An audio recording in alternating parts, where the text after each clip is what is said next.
Hello friends, welcome to my channel কিশোরা easy way to learn. আজকে thumbnail দেখে বুঝতেই পারছো যে আজকে আমার টপিক হচ্ছে ভয়েস চেঞ্জ। আজকে আমি দেখাবো যে কোনো সেন্টেন্সে মডাল ভার্ব থাকলে তার ভয়েস চেঞ্জ কিভাবে করতে হয়। এবার নিশ্চয়ই মনে হচ্ছে যা বাবা মডাল ভার্বটা আবার কি। মডাল ভার্ব নিয়ে আমার অলরেডি একটা ভিডিও রয়েছে, যদি তোমাদের মডাল ভার্ব নিয়ে কোনো রকম কনফিউশন থেকে থাকে তার ইউআরএল নিচে পেয়ে যাবে। সেখানে ক্লিক করলে মডাল ভার্বগুলো কোনগুলো সেগুলো কিন্তু তোমরা খুব ভালো করে সেগুলো সম্পর্কেও জেনে যাবে, কোথায় বসাতে হয় সেগুলোও জেনে যাবে, আর সেগুলো কি কি সেগুলো তো জেনেই যাবে। এবার আজকে আমাদের আলোচ্য বিষয় হচ্ছে এই ধরনের মডাল ভার্ব যে সমস্ত সেন্টেন্সে থাকে তার ভয়েস চেঞ্জ কিভাবে করতে হয়। আমি একটা সেন্টেন্স নিয়েছি, সি ক্যান ড্রাইভ এ কার। এখানে ক্যানটা একটা মডাল ভার্ব, তাহলে এই ধরনের সেন্টেন্সগুলোতে আমাকে কি করতে হবে? এই ধরনের সেন্টেন্সগুলোতে আমরা দেখতেই পাচ্ছি ড্রাইভটা হচ্ছে ভার্ব, সিটা সাবজেক্ট, আর এ কার এটা হচ্ছে অবজেক্ট। তাহলে নিয়ম অনুযায়ী অবজেক্টে চলে আসবে সাবজেক্টে এ কার, এরপর এই যে ক্যান রয়েছে এই জায়গাতেও হবে ক্যান। মডাল ভার্ব যেটা থাকবে সেটাই বসে যাবে। এরপর এই মডাল ভার্ব বসানোর পরে সবসময় কি বসাতে হয়? বি বসাতে হয়, বি বসাতে হয়। তাহলে এ কার ক্যান বি, এরপর হবে ভার্বের past participle form drive, drop, driven, তারপর বসবে বাই, আর তারপর সি থাকার জন্য হয়ে যাবে হার। তাহলে আমরা এই ধরনের মডাল ভার্বের ক্ষেত্রে আমরা কি রুল অ্যাপ্লাই করতে পারি? যেমন অবজেক্ট আর সাবজেক্ট হবে সেটা তো হয়েই যাবে, ওটা আর লেখারই দরকার নেই। আচ্ছা, এরপর আমরা করব যে মডাল ভার্ব বসবে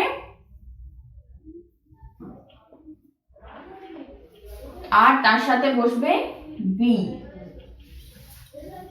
অবশ্যই এইটা মাথায় রাখবে, তাহলে কিন্তু পুরো সেন্টেন্সটার ভয়েস চেঞ্জ হয়ে যাবে। তারপর যেমন ভার্বের পাস্ট পার্টিসিপল ফর্ম হবে সেটা তো হবেই।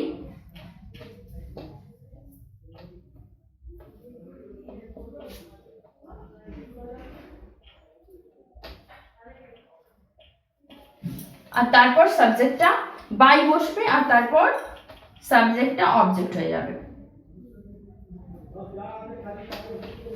এই রুল মাথায় রাখলেই তুমি কিন্তু মডাল ভার্বের ভয়েস চেঞ্জ করে ফেলতে পারবে। এখানে মডাল ভার্ব আছে এরকম আমি কয়েকটা সেন্টেন্স নিয়েছি, দেখো। You should read the book, এখানে শুড একটা মডাল ভার্ব, এখানে মে একটা মডাল ভার্ব, আর এখানে কুড একটা মডাল ভার্ব। প্রত্যেকটা সেন্টেন্সে কিন্তু মডাল ভার্ব রয়েছে। তো সেই কারণে আমি আগেই বলছি যে মডাল ভার্ব কোনগুলো সেগুলো কিন্তু তোমাদেরকে আইডেন্টিফাই করতে হবে, না হলে কিন্তু তোমরা কিন্তু ভয়েস চেঞ্জটা করার ক্ষেত্রে ভুল হয়ে যাবে। তাহলে এইখানে অবজেক্ট কি আছে? The book, should modal verb যেটা থাকে সেটাই বসে যায়। তাহলে শুড বি, যেহেতু রিডের পাস্ট পার্টিসিপল ফর্মে একই থাকে, রিড, তারপর বাই, ইউ থাকলে ইউই হয় তাই ইউ।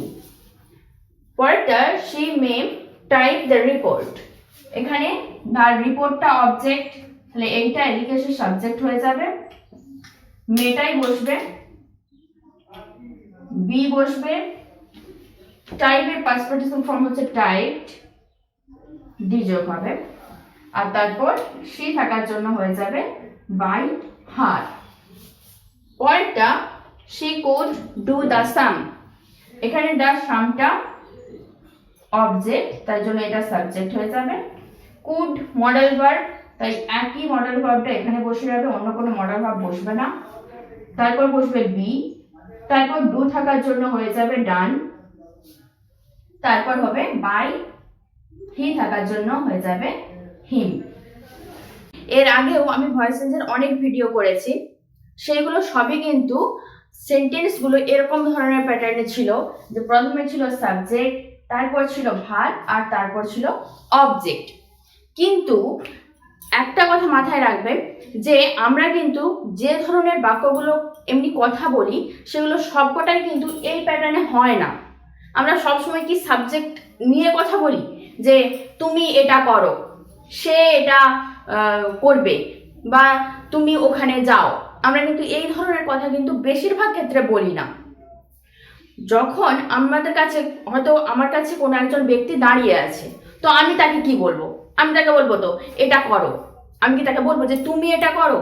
আরে বাবা, সে তো আমার কাছে দাঁড়িয়ে আছে, মানে কি আমি তো তাকেই কথাটা বলছি। যখন অনেকজনের মধ্যে থেকে পার্টিকুলার একজনকে মেনশন করবো তখন হয়তো বলবো যে তুমি এটা করো। কিন্তু যখন আমার কাছে একজন ব্যক্তিই দাঁড়িয়ে আছে তখন আমি তাকে কি বলবো? তখন তো আমি তাকে বলবো যে এটা করো। তাহলে এই জায়গাতে কিন্তু আমি কোনো সাবজেক্ট বসাচ্ছি না, কোনো সাবজেক্ট কিন্তু আমি বলছি না। তাহলে এই ধরনের সেন্টেন্সগুলোতে ভয়েস চেঞ্জ কি করে করব? এটাও তো একটা সেন্টেন্স যে এটা করো, ডু ইট, ডু ইট, এটাও কিন্তু একটা সেন্টেন্স। যেহেতু ভার্ব রয়েছে সেজন্য অবশ্যই এটা একটা সেন্টেন্স, এতে কিন্তু কোনো সাবজেক্ট নেই। তাহলে এই ধরনের সেন্টেন্সগুলোতে আমরা কিভাবে ভয়েস চেঞ্জ করব? আমরা করব লেট যোগে। কি বললাম? আমরা করব লেট যোগে। কিরকম হবে আমি একটু উদাহরণ দিয়ে দেখিয়ে দিচ্ছি, দেখো। তাহলে আজকে আমি তোমাকে এমন কিছু ব্যতিক্রমে ভয়েস চেঞ্জ দেখাবো যেগুলো কিন্তু পরীক্ষার ক্ষেত্রে খুবই ইম্পর্টেন্ট। কারণ বেশিরভাগ পরীক্ষাতে যে তুমি সাবজেক্ট, ভার্ব, অবজেক্ট আলাদা আলাদা করে চিনতে পারবে তা কিন্তু নয়। এই ধরনের ভয়েস চেঞ্জগুলো পরীক্ষাতে কিন্তু বেশি পড়ে। এই ধরনের সেন্টেন্সে কি থাকবে? শুধুমাত্র থাকবে ভার্ব আর থাকবে কি অবজেক্ট। এই ধরনের সেন্টেন্সগুলো কি দিয়ে যোগ করতে হবে? লেট দিয়ে। আমরা লেটটাকে প্রথমেই বসাবো, তারপর বসবে অবজেক্ট। অবজেক্ট ছিল ইট, তার জন্য ইট বসে যাবে। এরপর বসবে be, b e, let it be. এরপর বসবে ভার্বের past participle form do, did, done, let it be done. একই রকম ভাবে ওপেন দ্য ডোর। ধরো আমরা যখন কাউকে বলি যে দরজাটি খোলো, আমরা কি বলি যে তুমি দরজাটি খোলো? এরকম তো বলি না, শুধু বলি কি দরজাটি খোলো। তাহলে এই ধরনের সেন্টেন্সগুলোর ভয়েস চেঞ্জ এইভাবে করতে হবে। লেট, এখানে আমরা দেখেই বুঝতে পারছি ওপেনটা তো ভার্ব আর দ্য ডোর হচ্ছে অবজেক্ট। তাহলে let the door be, open থেকে হয়ে যাবে opened. Give me a pen, এইখানে গিভ মি আ পেন, এইখানে কিন্তু এ পেনটা অবজেক্ট যদি আমি ধরি তাহলে let a pen be given me. এই ধরনের বাক্যগুলোতে কিন্তু এইভাবে ভয়েস চেঞ্জ করতে হয়। এরপর আমি এমন কিছু সেন্টেন্স তোমাদেরকে দেখাতে চলেছি যার সাবজেক্টও নেই আর অবজেক্টও নেই, শুধু ভার্ব রয়েছে। এবার ভাবছো তো যে এই ধরনের সেন্টেন্সগুলো কি? আবার শুধু ভার্ব দিয়ে কি করে সেন্টেন্স হয়ে যেতে পারে?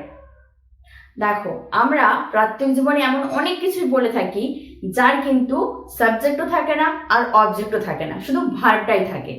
তখন সেক্ষেত্রে আমরা কিভাবে করব? যেমন ধরো বলছি কি কাম ইন, কাম ইন, এখানে কাম ইন, এসো, স্ট্যান্ড আপ, উঠে দাঁড়াও, এরকম তো আমরা বলি।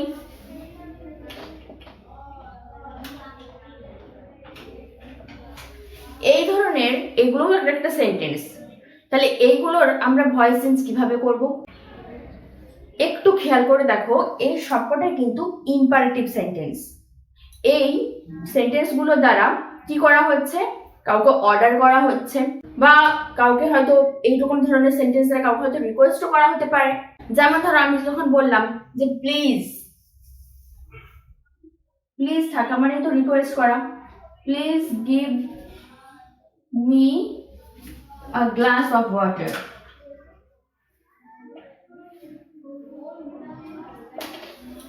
এই সবকটাই কিন্তু ইম্পারেটিভ সেন্টেন্স। কখনো আমি কমান্ড করছি, কখনো আমি রিকোয়েস্ট করছি। তাহলে এই ইম্পারেটিভ সেন্টেন্সের ক্ষেত্রে কি করতে হয়? যখন দেখবে যে তুমি অবজেক্টটা খুঁজে পাচ্ছ না, সাবজেক্ট তো থাকবেই না আর অবজেক্টটাও তুমি খুঁজে পাচ্ছ না, অবজেক্টটা খুঁজে পেতে তোমার অসুবিধা হচ্ছে, এই সমস্ত সেন্টেন্সের ক্ষেত্রে কি করবে? তুমি করবে কি ইউ আর অর্ডার্ড। যেহেতু এখানে যে কাম ইন এখানে আসো বা এদিকে আসো, তাহলে you are ordered to come in. তোমাকে আদেশ করা হচ্ছে এদিকে আসার জন্য, এই ধরনের মানেটা হবে। স্ট্যান্ড আপ, উঠে দাঁড়াও, এটাও আমি কাউকে একটা কমান্ড করছি, কাউকে একটা অর্ডার করছি, তাহলে এইখানেও আমি করতে পারি কি you are ordered to stand up. এবার দেখো এই যে এইগুলোতে যেহেতু আমি আদেশ বোঝাচ্ছিল এই সেন্টেন্সগুলোর ক্ষেত্রে, সেই জন্য আমি অর্ডার করেছি। কিন্তু পরের সেন্টেন্সটা please give me a glass of water, এখানে কিন্তু প্লিজ থাকা মানে কি এটা রিকোয়েস্ট করা হচ্ছে, তাহলে এই জায়গাতে কিন্তু আমি অর্ডার বসাতে পারবো না, এই জায়গাতে আমাকে কি বসাতে হবে ইউ আর রিকোয়েস্টেড। তাহলে তোমাকে কিন্তু সেন্টেন্স যেটা দেওয়া থাকবে তার মানেটা কিন্তু অবশ্যই ভালো করে বুঝতে হবে। You are requested to give me a glass of water.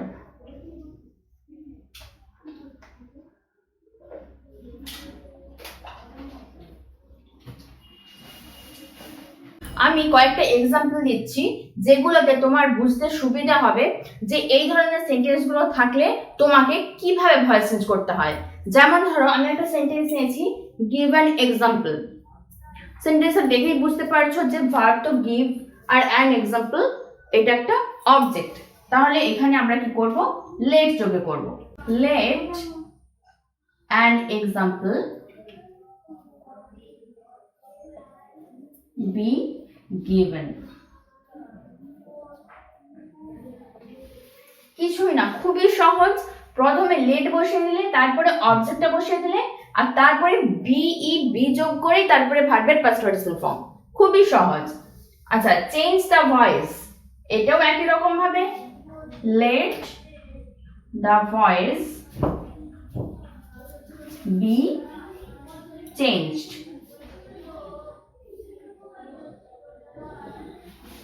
এই ধরনের এই যে চেঞ্জ দ্য ভয়েস, এটা কিন্তু অনেক সময় কনফিউশন করার জন্য কিন্তু পরীক্ষাতে দিয়ে দেয়।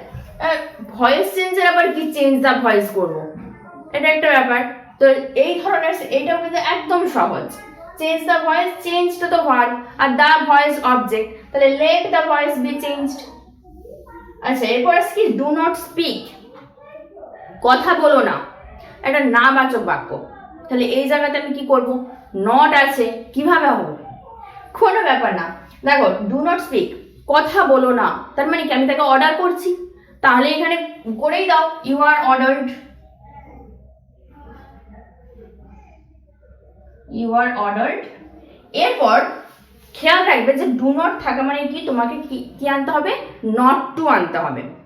তোমাকে অর্ডার করা হচ্ছে কথা না বলার জন্য, কথাটা না বলার জন্য তোমাকে অর্ডার করা হচ্ছে, তাহলে you are ordered not to speak, not to speak. যেহেতু টু এর পরে ভার্বের সবসময় প্রেজেন্ট ফর্ম হয়, ভার্বে কিন্তু এই জায়গাতে কিন্তু পাস্ট পার্টিসিপল ফর্ম হবে না, সেই জন্য ডু নট থাকা মানে নট টু হবে, তাহলে নট টু স্পিক। এরপর দেখো একটা সেন্টেন্স নিয়েছি, ডোন্ট ক্লোজ দ্য ডোর। যদি শুধু বলে দিতাম ক্লোজ দ্য ডোর তাহলে তো খুবই সহজ ছিল, কিন্তু এই যে বলে দিয়েছি ডোন্ট ক্লোজ দ্য ডোর, দরজাকে বন্ধ করো না। আমরা যে সবসময় দরজাকে বন্ধই করতে বলবো তা তো নয়, দরজাকে তো নাও বন্ধ করতে বলতে পারি, তাহলে দরজাকে বন্ধ করো না। তখন আমরা এই ধরনের সেন্টেন্সগুলো কিভাবে করব, তখন এই ধরনের সেন্টেন্সে কিন্তু আমরা লেট যোগ করে পারবো না, এই জায়গাতেও আমাদেরকে কি করতে হবে, হয় ইউ আর রিকোয়েস্টেড টু, আমরা যখন কাউকে রিকোয়েস্ট করে বলি যে না দরজাটা বন্ধ করো না, বা কাউকে অর্ডারও করতে পারি যে দরজাটা বন্ধ করো না, তাহলে সেগুলো আমাদের টোনের উপর নির্ভর করছে, কথা বলার টোনের উপর নির্ভর করছে। এই জায়গাতে আমরা কি করতে পারি, রিকোয়েস্টও করতে পারি বা অর্ডারও করতে পারি। তাহলে ইউ আর রিকোয়েস্টেড। এরপর বলেছিলাম কি ডু নট বা ডোন্ট এই ধরনের থাকলে কি নট টু হয়, তাহলে you are requested not to close the door.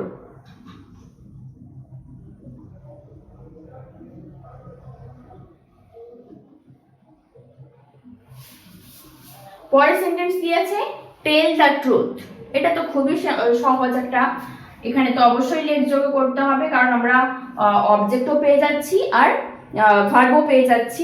Verb ছাড়া তো কোনো সেন্টেন্স হয়ই না। ভার্ব এবং বিশেষ করে অবজেক্টটা আমরা পাচ্ছি। যে যে সমস্ত সেন্টেন্সে অবজেক্টটা পাবে সেই সমস্ত সেন্টেন্সগুলোতেই লেট যোগ করে করবে। Let the truth be told. পরের সেন্টেন্স, কমপ্লিট ইওর টাস্ক, তোমার কাজটা সম্পূর্ণ করো।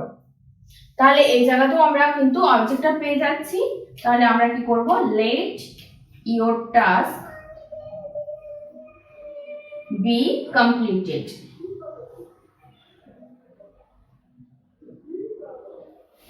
ভিডিওটা যদি এই অবধি দেখে থাকো তাহলে নিশ্চয়ই বুঝতে পারছো যে আজকের এই ভয়েস চেঞ্জ গুলো তোমার জন্য কতটা ইম্পর্টেন্ট। শুধুমাত্র যে স্কুল লেভেলের জন্যই ভয়েস চেঞ্জ প্রযোজ্য তা কিন্তু নয়। যত হায়ার স্টাডিতে যাবে তত কিন্তু এই ভয়েস চেঞ্জের বিভিন্ন ধরনের ভয়েস চেঞ্জ তোমাদেরকে শিখতে হবে, আর সেগুলো এক্সামেও করতে হবে। পরের দিনকার আমি ভয়েস চেঞ্জে এইরকমই ব্যতিক্রমী ভয়েস চেঞ্জ আরো কিছু নিয়ে আসবো। ভিডিওগুলো দেখতে থাকো, এবং যদি তোমার মনে হয় যে এই চ্যানেল থেকে তোমার কিছু শেখার আছে, তবেই আমার চ্যানেলটিকে সাবস্ক্রাইব করো, পাশে থাকা বেল আইকনটি প্রেস করে দাও যাতে ইনস্ট্যান্ট নোটিফিকেশন পেয়ে যাও। আর অবশ্যই ভিডিওটি ভালো লাগলে লাইক, কমেন্ট, শেয়ার করে দিও।